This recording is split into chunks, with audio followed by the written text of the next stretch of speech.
Hello friends, நான் தான் உங்களோட ஏபி.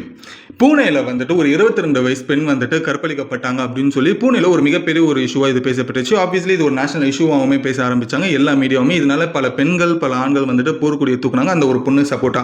அதுக்கப்புறமா இந்த ஒரு கேஸ் வந்துட்டு போலீஸ் கிட்ட போகுது. போலீஸ்லேருந்து ரொம்ப டீப்பான இன்வெஸ்டிகேஷனுக்கு அப்புறமா ஒரு மிகப்பெரிய ஒரு ட்விஸ்ட் அண்ட் டர்ன்ஸ் நடந்திருக்கு. என்ன அப்படின்றப்போ அந்த பொண்ணு ரேப் செய்யப்படவே இல்லை. அப்போ ஏன் அந்த பொண்ணு அந்த மாதிரி சொல்லிச்சு அப்படின்ற பட்சத்தில் அந்த பொண்ணு ஒரு பையனை ரிவெஞ்ச் வாங்குறதுக்காக ஒரு ஃபால்ஸான கம்ப்ளைண்ட்டை அந்த போலீஸ் கிட்ட கொடுத்துருக்கு. அதுக்கப்புறமா இந்த ஒரு விஷயங்கள் எல்லாம் நடந்திருக்கு. ஸோ நடக்காத ஒரு ரேப்புக்கு தேவையில்லாமல் ஒரு பொண்ணு ஒரு ஃபால்ஸான கம்ப்ளைண்ட் கொடுத்து போலீஸோட நேரமும் மீடியாவோட நேரமும் வேஸ்ட் செய்யப்பட்டிருக்கு. சரி, எதுக்காக அந்த பொண்ணு கம்ப்ளைண்ட் செஞ்சா அந்த பையன் மேலேனா அதுக்கு பின்னாடி ஒரு காரணம் இருக்குது. அந்த காரணத்தையுமே சேர்ந்தே நம்ம தெரிஞ்சுக்க போகிறோம். ஸோ இந்த பூனே கேஸ் அப்படின்றது நம்ம ரொம்ப நேஷனல் இஷ்யூவாக பேசிகிட்டு இருக்கோம் பாருங்கள்.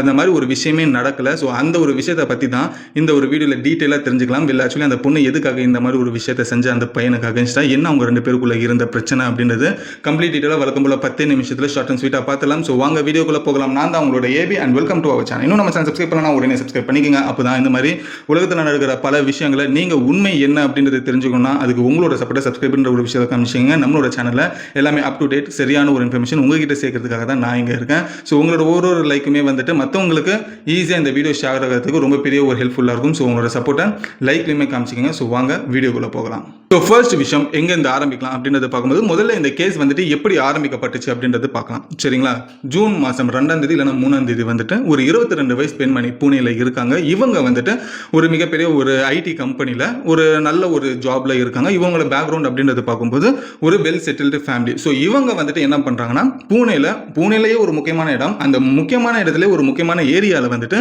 ஒரு அப்பார்ட்மெண்ட்டில் தங்கி இருக்காங்க, ஒரு கம்யூனிட்டியில் தங்கி இருக்காங்க. அதில் வந்துட்டு இவங்களோட வீடு 11th ஃப்ளோரில் இருக்குது. ஸோ கிட்டத்தட்ட பார்த்தீங்கன்னா கிரவுண்ட் ஃப்ளோர் வந்து 10 மாடி தாண்டி தான் அவங்க வீட்டுக்கே போக முடியும். ஸோ இவங்க என்ன பண்ணுறாங்க அப்படின்றப்ப பார்க்கும்போது ஜூன் 4ஆம் தேதி 2ஆம் தேதியோ 3ஆம் தேதியோ போலீஸ் கிட்ட ஒரு கம்ப்ளைண்ட் கொடுக்குறாங்க. என்ன அப்படின்றப்போ இந்த மாதிரி கொரியர் பாய் மூலியமாக ஒருத்தன் வந்தான். ஸோ அவன் வந்ததுக்கப்புறம் எங்கள் வீட்டை காலிங் பெல் பண்ணாங்க. ஸோ நான் அந்த என் வீட்டில் நான் மட்டும் தான் தனியாக இருந்தேன். அவன் வந்துட்டு உங்கள் பேரில் ஒரு கொரியர் வந்திருக்கு அப்படின்ற மாதிரி சொல்லியிருந்தான். ஸோ நானும் வந்து பார்த்தேன், யாருமே எனக்கு அந்த மாதிரி கொரியர் போடுற மாதிரி இன்ஃபர்மேஷன் தரலையே அப்படின்ற மாதிரி நானும் சொன்னேன். இல்லை உங்கள் பேரில் தான் வந்திருக்கு, நீங்கள் பாருங்க அப்படின்னு சொல்லி அந்த கொரியர்காரன் அந்த பார்சலை கையில் கொடுத்தான். பார்க்கும்போது என் பேரில் தான் வந்திருந்தது. சரின்னு சொல்லிட்டு நான் உள்ளே வாங்கிக்கலான்னு சொல்லி நான் கேட்டை திறந்தேன். கேட்டை திறந்ததுக்கப்புறமா அவன் வச்சுக்கிட்டு இருக்கிற மயக்க மருந்து எடுத்து என் மூஞ்சில் ஸ்ப்ரே பண்ணான். நான் வந்து மயங்கி விழுந்துட்டேன். மயங்கி விழுந்ததுக்கப்புறமா கொஞ்ச நேரம் கழிச்சு நான் ஒரு விஷயத்தை ஃபீல் பண்ணேன். நான் வந்து இந்த பையனால் ரேப் செய்யப்பட்டிருக்கலாம் அப்படின்ற ஒரு விஷயத்தை நான் உணர ஆரம்பித்தேன். ஏன்னா எனக்கு செக்ஷுவல் ஹராஸ்மெண்ட் அப்படின்றது என் பாடியில் ஃபீல் ஆச்சு அப்படின்ற ஒரு விஷயத்தை சொல்லியிருந்தேன். இந்த ஒரு விஷயம் சொன்னதுக்கப்புறமா கூடவே நான் அரை மயக்கத்தில் இருக்கும்போது நானும் அந்த பையனும் வந்துட்டு நியூடாக இருக்கிற மாதிரி ஒரு செல்ஃபி ஒன்று எடுத்துக்கிட்டான். ஸோ இந்த ஒரு செல்ஃபியை வந்துட்டு அவன் ஃபோனில் சேவ் பண்ணிவிட்டு பிளாக்மெயில் பண்ண ஆரம்பித்தான். திரும்பியும் நான் வருவேன், நான் வரும்போது எந்த ஒரு சத்தமும் இல்லாமல் நான் நினச்ச மாதிரி நீ இருக்கணும் அப்படின்ற மாதிரி என்னை பிளாக்மெயில் பண்ண ஆரம்பித்தான் அப்படின்ற ஒரு விஷயத்த ஒரு போலீஸ் ஸ்டேஷனில் ஒரு பொண்ணு ஸ்டேட்மெண்ட் கொடுக்குறாங்க. இந்த 22 வயசு பெண்மணி உடனே வந்துட்டு இந்த ஒரு விஷயத்தை ரொம்ப ஒரு சென்சேஷனல் நியூஸாக எடுக்கிறாங்க. ஏன்னா இந்த மாதிரி ஒரு ரேப் கேஸ் அப்படின்றது நம்ம ஒரு நாட்டில் வந்துட்டு ரேப் அப்படின்ற ஒரு விஷயம் பார்க்கும்போது ரொம்ப பெரிய ஒரு விஷயம். ஸோ அந்த ஒரு விஷயத்தை வந்துட்டு பொலிட்டிக்கலாகவுமே மாற்றலாம். அதே போல் வந்துட்டு பொதுமக்கள் போர்க்குடி தூக்கிறதுக்குள்ள இந்த கேஸில் இருக்கிற உண்மை என்ன, யார் அந்த கல்பிரிட் அப்படின்ற ஒரு விஷயத்தை கண்டுபிடிக்கணும்னு சொல்லி போலீஸ் என்ன பண்ணாங்கன்னா, பாதிக்கப்பட்ட பெண்ணு அவங்க அழுதுகிட்டே வந்து சொன்ன அந்த கம்ப்ளைண்ட்னால போலீஸ் அதை நம்பி அவங்களோட போலீஸ் மூலியம் கொஞ்சம் அப்படி தள்ளி வச்சுட்டு ஒரு இதோட மனிதாபிமான அடிப்படையில் வந்துட்டு அந்த பொண்ணை ஃபர்தராக எதுவுமே விசாரிக்காம சரி நீங்கள் உங்கள் வீட்டுக்கு போங்கன்னு சொல்லி அனுப்பியிருக்காங்க. அந்த பொண்ணை பற்றி எந்த பேக்ரவுண்ட் வெரிஃபிகேஷன் இன்வெஸ்டிகேஷன் டீப்பாக பண்ணவே இல்லை, ஏன்னா பாதிக்கப்பட்ட பெண்ணால். சரி, இவங்க வந்துட்டு இந்த மாதிரி ஒரு கம்ப்ளைண்ட் கொடுத்ததுக்கப்புறமா அவங்க வீட்டில் வந்துட்டு சர்ச் பண்ண ஆரம்பிச்சிருக்காங்க. சர்ச் பண்ணி ஆரம்பிக்கும் போது அவங்களுக்கு போலீஸ்க்கு அங்கே ஒரு டவுட் வருது. என்ன அப்படின்னாங்க, ஸ்ப்ரே அடித்தாங்க அப்படின்ற ஒரு விஷயம் பார்க்கும்போது போலீஸ் அங்கே ஸ்ப்ரே அடித்ததுக்கான எந்த ஒரு திட்டுகளுமே கிடையாது. பட் இருந்தாலும் சரி ஓகே, அது பெருசாக நம்ம கவனிக்க தேவையில்ல, அந்த பொண்ணுக்கிட்ட திரும்பி வந்துட்டு இன்வெஸ்டிகேஷன் பேரில் அந்த பொண்ணை கஷ்டப்படுத்த தேவையில்லைன்னு சொல்லி போலீஸ் என்ன பண்ணாங்கன்னா, சரி சிசிடிவி கேமராவை எல்லாத்தையுமே வந்துட்டு செக் பண்ண ஆரம்பிக்கிறாங்க. சரி, எல்லா சிசிடிவியுமே சர்ச் பண்ண ஆரம்பிக்கிறாங்க. அந்த ஒரு கேட்டட் கம்யூனிட்டியில் இருக்கிற எல்லா சிசிடிவியுமே அப் டு டேட் சர்ச் பண்ணுறாங்க. அப் டு டேட் சர்ச் பண்ணும்போது ஒருத்தன் சிக்கிறான். இந்த பொண்ணு வீட்டுக்கு போகிற மாதிரி ஒருத்தன் சிக்க ஆரம்பிக்கிறான். ஸோ அந்த பையன் திரும்பியும் கொஞ்ச நேரம் கழிச்சு தனியாக வெளியே வருதுலையும் அந்த சிசிடிவியில் வந்துட்டு இதுவாக விழுந்திருக்கு. சரி, அந்த பையன் வந்து எப்படி வந்துட்டு வெளியே போகிறான், எங்கே போகிறான் அப்படின்னு சொல்லி ஒவ்வொரு சிசிடிவியாக வந்துட்டு ஃபாலோ பண்ணிகிட்டே வந்திருக்காங்க. முதல்ல அந்த ஃப்ளோரில் ஃபாலோ பண்ணாங்க. அதுக்கப்புறமா அந்த ஒரு கம்யூனிட்டி வில்லாக்கு வெளியில் இருக்க சிசிடிவியில் அவன் வெளியில் வந்த மாதிரி ஃபாலோ பண்ணுறாங்க. அதுக்கப்புறமா கொஞ்சம் தூரம் தள்ளி இருக்கிற அவன் பைக்கில் ஏறி போகிறதையுமே கவனிக்க ஆரம்பிக்கிறாங்க.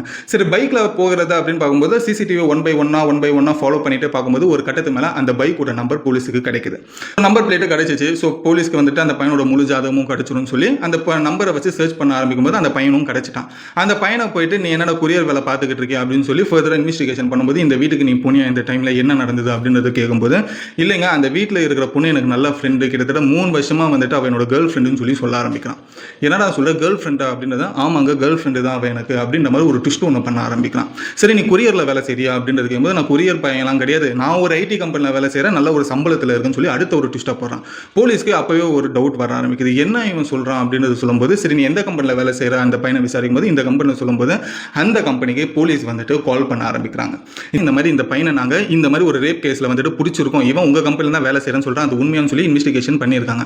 அதுக்கு அந்த கம்பெனியுமே வந்துட்டு ஆமாங்க எங்கள் எம்ப்ளாய் தான் அப்படின்னு சொல்லி அவங்க ஃபோன் வச்சுட்டாங்க. அதுக்கப்புறமா அந்த கம்பெனியில் இந்த மாதிரி ஒரு பையன் ரேப் கேஸில் போலீஸ்னால சிக்கி இருக்கான், இதனால் நம்ம கம்பெனிக்கு தான் கெட்ட பேர் வந்துடும் சொல்லி அந்த பையனை பிளாக் மார்க் பண்ணிட்டாங்க போல. இப்போ செஞ்சிட்டு இருந்த வேலையுமே அவனுக்கு போயிடுச்சு அப்படின்றது தான் லிட்டரலி அதுக்கான ஒரு அர்த்தம். சரி, இந்த ஒரு விஷயம் போலீஸ்க்கு கன்ஃபார்ம் ஆச்சு, இவன் ஐடி பையன், ஐடியில் வேலை செய்கிற பையன், அந்த பையன் கேர்ள் ஃப்ரெண்டு மாதிரி சொல்கிறான். அப்போ இந்த டைமை இன்னும் நம்ம கன்ஃபார்ம் பண்ணணும்னு சொல்லி போலீஸ் என்ன பண்ணுறாங்கன்னா இந்த பையனோட மொபைலில் எடுத்து எல்லாத்தையுமே சர்ச் பண்ணுறாங்க. அந்த பொண்ணு நம்பரை போலீஸ் கிட்ட ஆல்ரெடி இருக்கு. அந்த பொண்ணோட நம்பரில் வந்துட்டு இவன் சாட் பண்ணியிருக்கான். அந்த சாட் பண்ணும்போது இந்த பொண்ணு அடிக்கடி அந்த பையனை யாருமே இல்லாத நேரத்தில் அவள் வீட்டுக்கு, அந்த பொண்ணோட வீட்டுக்கு இந்த பையனை கூப்பிட்டுருக்கா. இவனும் கிட்டத்தட்ட 3 வருஷமா இவங்க 2 பேரும் ஃபிசிக்கல் ரிலேஷன்ஷிப்பில் இருக்காங்க, அதாவது யாருமே இல்லாத நேரத்தில் தப்பு பண்ணிக்கிட்டு இருக்காங்க அப்படின்ற ஒரு விஷயம் தெரிய வந்தது. சரி, இது ஒரு பக்கம் விஷயம் கன்ஃபார்ம் ஆகி இருந்தாலும் அந்த பொண்ணு மேலே இப்போ போலீஸ்க்கு திரும்பியும் ஒரு டவுட் திரும்ப ஆரம்பிக்குது. டேரெக்டாக அந்த பொண்ணு வீட்டுக்கு போய் கதவை தட்டுறாங்க. அம்மா உன்னோட ஃபோனை கொடு அப்படின்னு சொல்லி ஃபோனில் சர்ச் பண்ணும்போது இந்த பையன் ஃபோனில் என்னென்ன சேட்லாம் பார்த்தாங்களோ அதே சேட் அந்த பொண்ணு ஃபோன்லையுமே பார்த்துருக்காங்க. ஸோ 2 பேருமே சேட்லேயே ஒரு மாதிரி செக்ஷுவலாக பேசியிருக்காங்க அப்படின்ற ஒரு விஷயம் தெரிஞ்சு அந்த பொண்ணும் இந்த பையனை கூப்பிட்டுருக்கான். இந்த பையனும் வந்துட்டு யாருமே இல்லாத நேரத்துலையும் நான் வரேன்னு சொல்லியிருக்கான். ஸோ 2 பேருமே ஃபிசிக்கல் ரிலேஷன்ஷிப்பில் ஒன்றா மனசோட தான் இருந்திருக்காங்க அப்படின்ற ஒரு விஷயம் போலீஸுக்கு கன்ஃபார்ம் ஆகுது. சரி, அப்போது இதில் கல்பிரிட் அந்த பையன் கிடையாது, இந்த பொண்ணு தான் கேம் ஆடி இருக்கா அப்படின்னு சொல்லி போலீஸுக்கு புரிஞ்சிருச்சு. இப்போ போலீஸுக்கு புரிஞ்சதுக்கப்புறமா அப்புறம் என்ன நடக்கும், அந்த பொண்ணை வந்துட்டு போலீஸ் ஸ்டேஷனுக்கு கூப்பிட்டுருக்காங்க. போலீஸ் ஸ்டேஷன் கூப்பிட்டதுக்கப்புறம் எல்லாத்தையுமே தெளிவாக விசாரிக்கிறாங்க. நீ தெளிவாக மாட்டிக்கிட்ட, ஓ மேலே தான் தப்பு இருக்குது. அந்த பையன் எல்லாத்தையும் சொல்லிட்டான். நீங்கள் 3 பேர் ரிலேஷன்ஷிப் 3 வருஷமாக வந்துட்டு ரிலேஷன்ஷிப்பில் இருக்கீங்க, யாருமே இல்லாத நேரத்தில் நீ அவனை வீட்டுக்கு கூப்பிட்டுருக்க, அதே போல் அவனும் உன் வீட்டுக்கு உன்னை கேட்டு தான் வந்திருக்கான் அப்படின்ற ஒரு விஷயம் சொல்லிட்டான். இப்போ என்ன நடந்ததுன்னு டீட்டெயிலாக சொல்லு, அப்படி இல்லைனா ஓ மேலே நாங்கள் ஆக்ஷன் எடுப்போம் அப்படின்ற ஒரு விஷயத்தை போலீஸ் மிரட்டுற மாதிரி மிரட்டியிருக்காங்க. அப்போ தான் இந்த ஒரு பொண்ணு மொத்த டீட்டெயிலுமே உண்மையை வெளியில் சொல்லியிருக்கான். அந்த பையன் சொல்கிறது என்னமோ உண்மை தான், 3 வருஷமாக நான் அந்த வீட்டில் தான் இருக்கேன், அந்த 3 வருஷமும் வந்துட்டு நாங்கள் ஃபிசிக்கல் ரிலேஷன்ஷிப்பில் இருக்கிறது உண்மை தான், யாருமே இல்லாத நேரத்தில் நான் அந்த பையனை கூப்பிட்டு நாங்கள் ஒரு ஃபிசிக்கலாக வந்துட்டு சந்தோஷமாக இருப்போம். பட் அதே நேரத்தில் வந்துட்டு இப்போ ரீசன்ட் டேட்டஸாக வந்துட்டு ஒரு வாட்டி 2 வாட்டி வந்துட்டு நான் வேணான்னு சொல்லியும் அவனே வாண்டடாக வந்து எனக்கு விருப்பமே இல்லாமல் என் கூட வந்துட்டு ஃபிசிக்கலாக இருக்கான். எனக்கு அதில் வந்துட்டு அவன் மேலே ரொம்ப கோவம் வந்துடுச்சு, நம்ம வேணான்னு சொல்லி இவன் வந்துட்டு ஃபோர்ஸ் பண்ணி நம்மளை வந்துட்டு ஃபிசிக்கலாக வந்துட்டு இது பண்ண ஆரம்பிக்கிறானே அப்படின்னு சொல்லி எனக்கு கோவம் வந்துடுச்சு. ஸோ அதனால் இவனை நம்ம பழி வாங்கணும் அப்படின்ற ஒரு பட்சத்தில் தான் நான் ஒரு ஃபால்ஸான கம்ப்ளைண்ட் கொடுத்தேன். அந்த கம்ப்ளைண்ட்டை வச்சு நீங்கள் இவனை தண்டிப்பீங்க, ஒரு 2-3 நாளாவது இவனை வச்சு அடிப்பீங்க அப்படின்னு நினச்சி தான் நான் ஒரு கம்ப்ளைண்ட்டை கொடுத்தேன்னு சொல்லி ஒரு ஷாக்கிங்கான ஒரு ட்விஸ்டர் ரிவீல் பண்ணுறேன் அந்த பொண்ணு. போலீஸ் கேட்டதுமே அட் அ டைமில் பயங்கரமான ஷாக்கு, செம்மையாக கோவமே பட்டிருக்காங்க. நீ இந்த போலீஸ்காரங்களை என்ன பைத்தியக்காரன் நினச்சிருக்கியா, இல்லை வேலை இல்லாதவங்க நினச்சிக்கிட்டு இருக்கியா? ஒன்றால் கிட்டத்தட்ட 2-3 நாளாக நாங்கள் இந்த எல்லா சிசிடிவியுமே ஃபுட்டேஜுமே 1 by 1 ரிசர்ச் பண்ணிக்கிட்டு எங்களோட நேரத்தை வீணாக்கிக்கிட்டு நீ சொல்கிற இடத்துலலாம் நாங்கள் வந்துட்டு எல்லா இடங்களும் போய் செக் பண்ணும்போது எங்களோட வண்டிகளுக்கு போட்ட பெட்ரோல்லேருந்து டீசல் வரைக்கும் எவ்வளோ செலவுகள் ஆகுது. இது எல்லாத்துக்குமே காரணம் நீ கொடுத்த அந்த மிஸ்லீடிங்கும் ஃபால்ஸான கம்ப்ளைண்ட்டும் தான் காரணம். அப்போ இந்த ஒரு விஷயத்தில் ஒன்றை தான் தூக்கி உள்ளே வைக்கணும், ஒன்றை நாங்கள் தூக்கி உள்ளே வைக்கிறோம், உன் மேலே தான் இதுக்கப்புறம் நாங்கள் கேஸ் போடுவோம், அந்த பையன் மேலே கேஸ் இல்லை அப்படின்ற ஒரு விஷயத்தை மிரட்ட ஆரம்பிச்சிருக்காங்க. உடனே மிரட்டினதுக்கப்புறமா அந்த பொண்ணு வந்துட்டு திடீர்னு என்ன தெரியுமா சொன்னா, இல்லைங்க எனக்கு ஒரு மனசு ஒரு மாதிரி குழப்பமாகவே இருக்குது, எனக்கு சில நாட்களாகவே வந்துட்டு மூளையில் ஏதோ ஒரு விஷயங்கள் வந்துட்டு பிரச்சனையாக இருக்குது, எனக்கு நீங்கள் ஒரு உதவி பண்ணணும்னா என்னை நீங்கள் தயவு செஞ்சு எனக்கு கவுன்சிலிங்கில் சேர்க்குறீங்களா, நான் கவுன்சிலிங் போனால் இந்த மாதிரி ஒரு விஷயங்கள் எல்லாத்தையுமே நான் சரியாயிடும், எனக்கு அதுக்கப்புறமா இந்த மாதிரி தப்பு நான் பண்ண மாட்டேன், இப்போ பண்ணதுக்கு என்னை மன்னிச்சிடுங்க அப்படின்னு சொல்லி என்னை கவுன்சிலிங்க்கு அனுப்புங்கன்னு சொல்லி ரிக்வஸ்ட் பண்ணியிருக்கா. ஸோ போலீஸும் இதுக்கு என்ன பண்ணியிருக்காங்கன்னா, அப்படியாமா சரி ஓகே, அப்போ நான் உங்களுக்கு நல்ல ஒரு கவுன்சிலிங் போக சொல்லி ஒரு ரெக்கமெண்ட் பண்ணுன்னு சொல்லி போலீஸும் கவுன்சிலிங் போகிறதுக்காக அந்த பொண்ணுக்கு ரெக்கமெண்ட் பண்ணியிருக்காங்க. அதுக்கப்புறமா கேஸ் வந்துட்டு ஃபைனலாக மீடியா கிட்ட போலீஸ் சொல்லியிருக்காங்க என்னன்னாக்கா, அந்த பொண்ணு ஒரு மனக்குழப்பத்தில் இருந்திருக்கா, அவளுக்கு ஒரு மனநிலை அப்படின்ற ஒரு விஷயம் சரியா இல்லை, ஸோ இதனால் அந்த பொண்ணு நாங்கள் கவுன்சிலிங் அனுப்பிச்சிருக்கோம், முற்றிலும் இது ஒரு பூனே அப்படின்ற இந்த ரேப் கேஸ் வந்துட்டு ஃபேக்கான ஒரு கேஸு, ஃபேக்கான ஒரு கம்ப்ளைண்ட் தான் அந்த பொண்ணு நான் கொடுத்துருக்கேன் அந்த பையன் மேலே. ஸோ அதனால் அந்த பையனுமே நாங்கள் அரெஸ்ட் பண்ணலை, அந்த பொண்ணையுமே நாங்கள் அரெஸ்ட் பண்ணல, அந்த பொண்ணுக்கு அரெஸ்ட் பண்ணுறது பதிலாக கவுன்சிலிங் அனுப்புகிறோம் அப்படின்னு சொல்லி மீடியா முன்னாடி ஒரு ரிப்போர்ட்டை கொடுத்துருக்காங்க. இந்த ஒரு ரிப்போர்ட் போலீஸ் இந்த மாதிரி ஒரு விஷயத்தை கொடுத்ததுக்கு அப்புறமா இப்போது நிறைய மக்கள் வந்துட்டு இந்த பொண்ணு மேலே அகைன்ஸ்டாக மாற ஆரம்பித்தாங்க. மக்கள் என்ன சொல்கிறாங்க போலீஸை பார்த்து அப்படின்றப்போ, இந்த ஒரு பொண்ணுக்கு மனநிலை சரியில்லைன்றதுனால வந்துட்டு போலீஸுக்கிட்ட கம்ப்ளைண்ட் கொடுத்து போலீஸோட டைமையுமே அவங்களோட விஷயங்களுமே வேஸ்ட் ஆகிக்கிட்டு ஃபைனலாக என்னை கவுன்சிலிங் அனுப்புங்கன்னு சொன்னதுக்கு போலீஸும் வந்துட்டு கவுன்சிலிங் அனுப்பிட்டாங்களே, அந்த பொண்ணு அப்படின்றது இருக்கிறதுனால தானா அப்படின்ற ஒரு விஷயம் கேட்டாங்க. அதே போல் இதுவே இந்த ஒரு விஷயம் ஒரு பையன் செஞ்சுருந்தானா ஒரு ஃபேக்கான கம்ப்ளைண்ட்டை கொடுத்து இல்லைங்க நான் தப்பு பண்ணிட்டேன் என்னை மன்னிச்சிடுங்க என்னை கவுன்சிலிங் அனுப்புங்க அப்படின்றது சொன்னால் அந்த டைமில் போலீஸ் இதே போல் இந்த பொண்ணுக்கு ரியாக்ட் பண்ண மாதிரி ரியாக்ட் பண்ணுவாங்களா? இல்லை இல்லையா, பையனை போட்டு அடின்னு விழுப்பாங்களே, அவன் லைஃபே காலி பண்ணுவாங்களே. ஸோ இந்த மாதிரி ஒரு விஷயம் ஏன் அந்த பொண்ணுக்கு நடக்கலை? அந்த பொண்ணு மட்டும் அழுதுகிட்டே வந்துட்டு போலீஸ்கிட்டே எனக்கு கவுன்சிலிங் அனுப்புங்க அப்படின்ற ஒரு விஷயம் சொன்னதுனால போலீஸும் அதை நம்பி கவுன்சிலிங் அனுப்பிட்டாங்கன்னா அப்போது இந்த பொண்ணுங்களுக்கு மட்டும்தான் சேஃப்டி இருக்குது. பசங்க வந்துட்டு இந்த மாதிரி ஒரு தப்பு பண்ணால் அவங்களுக்கு சேஃப்டி இல்லை, அவங்களோட லைஃபே நீங்கள் காலி பண்ணுறீங்க அப்படின்ற ஒரு பட்சத்தில் பொண்ணுக்கு ஒரு நியாயம் பசங்களுக்கு ஒரு நியாயமா அப்படின்னு சொல்லி அங்கே இருக்கிற போலீஸ் பூனே போலீஸ்கிட்ட அங்கே இருக்கிற சமூக ஆர்வலர்கள் வந்துட்டு போலீஸை வந்துட்டு கிளின்னு கிழிச்சிக்கிட்டு இருக்காங்க. ஸோ இந்த ஒரு விஷயம் பூனேயில் நடத்தப்பட்ட ஒரு விஷயம். ஸோ அப்படி ஒரு வகையில் பார்க்கும்போது இதில் யார் லாஸ் அப்படின்றது பார்க்கும்போது அந்த பையன் தாங்க லாஸ். ஏன்னாக்கா அந்த பையன் ஒரு நல்ல ஐடி கம்பெனியில் வேலை செஞ்சிருக்கான். அப்படி பார்க்கும்போது போலீஸ் வந்துட்டு இந்த மாதிரி ரேப் கேஸ் அப்படின்ற ஒரு விஷயத்தில் இன்வெஸ்டிகேஷன் அந்த கம்பெனியில் பண்ணும்போது அந்த கம்பெனிக்கு நாளை பின்ன கெட்ட பேர் வந்துடக்கூடாதுன்ட்டு இந்த பையனை உடனடியாக ஃபயர் பண்ண ஆரம்பிப்பாங்க. அப்போது அவன் செஞ்சுக்கிட்டு இருக்கிற வேலை சடனாக வந்துட்டு அவனை வேலையை விட்டு தூக்கிட்டாங்கன்னா அடுத்த வேலை அவனுக்கு கிடைக்கிறதே கஷ்டம். ஃபர்ஸ்ட் விஷயம். ரெண்டாவது வந்துட்டு அப்படி கிடைச்சாலும் அந்த கிடைக்கிற அந்த கேப்பில் அவனோட வாழ்வாதாரம் எந்த அளவுக்கு மோசமடையும், அவன் லைஃப் வந்துட்டு எந்த அளவுக்கு பின்தங்கி போகும், அவன் குடும்பத்தை யார் பார்த்துப்பான் சம்பளம் இல்லாமல். ஸோ ஒரு பொண்ணோட ரிவெஞ்சுக்காக ஒரு பையனோட வாழ்க்கையை தொலைஞ்சிருக்கு அப்படின்றது தான் இந்த ஒரு கேஸில் கடைசியாக அந்த பையனுக்கு தான் அவ்வளோ பெரிய ஒரு மிகப்பெரிய லாஸ் அப்படின்றது தெரிஞ்சுக்கோங்க. இதில் அந்த பொண்ணுக்கு தேவை அப்படின்றப்போ பட்சத்தில் அந்த பையனை கூப்பிட்டு அவள் வீட்டில் எப்படி சந்தோஷமாக இருக்கணும் சந்தோஷமாக இருக்கிறான்.